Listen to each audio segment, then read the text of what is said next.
Listen, I've been to one of your sets before when I was on the Runaways, and I know how immersive your sets are. Did a set visit there.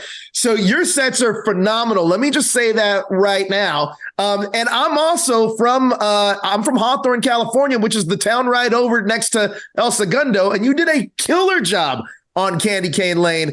Talk to me about your attention to detail on actually creating Candy Cane Lane and the immersion of for all the actors to be in that joyous, wondrous spirit. Oh my God, man. Well, first off, thank you. When we started, we went right to, it was Christmas time. Our producers knew what they were doing. They started us like December 1st on that job. So we went out and we researched like crazy. And we spent so much time on the real Candy Cane Lane. And then, like, in the collaborative spirit that the movie had, I would sit with the director and the cinematographer, and we'd be like, okay, how do we double down on this? Like Surfing Santa, what do we do? We need a shark up on the roof, man. He's got to be coming out of the chimney. Like, we just kept, any idea was like, okay, but can you do this?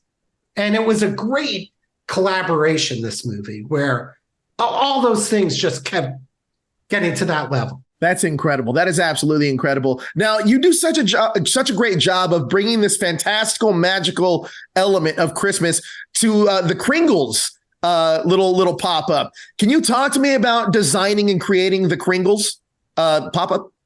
It was probably, listen, you get that script and you read about Kringles, and it just, right from like tucking it under the freeway. I mean, that spot alone. Shout out to Allison, our location manager, for just like finding us the best under the freeway in Los Angeles.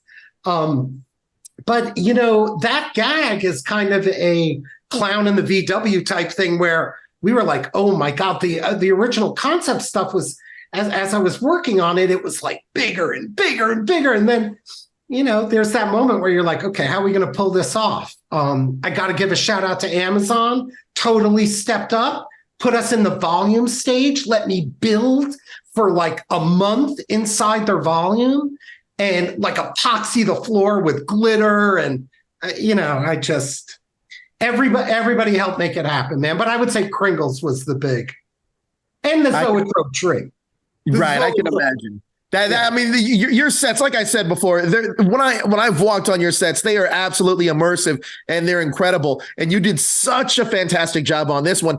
Can you talk to me about the collaboration process, working with Reginald and to get everything exactly right? And actually your writer too, since it's kind of somewhat based around him, Kelly.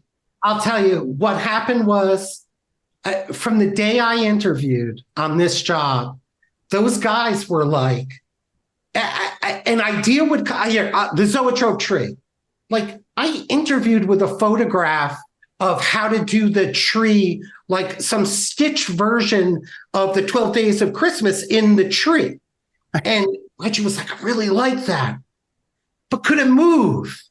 And then, I was like, oh, could it be zoetrope? Like, every idea. And Kelly would be like, no, let's put the partridge in the top and like everything it was pure Christmas magic collaboration, man.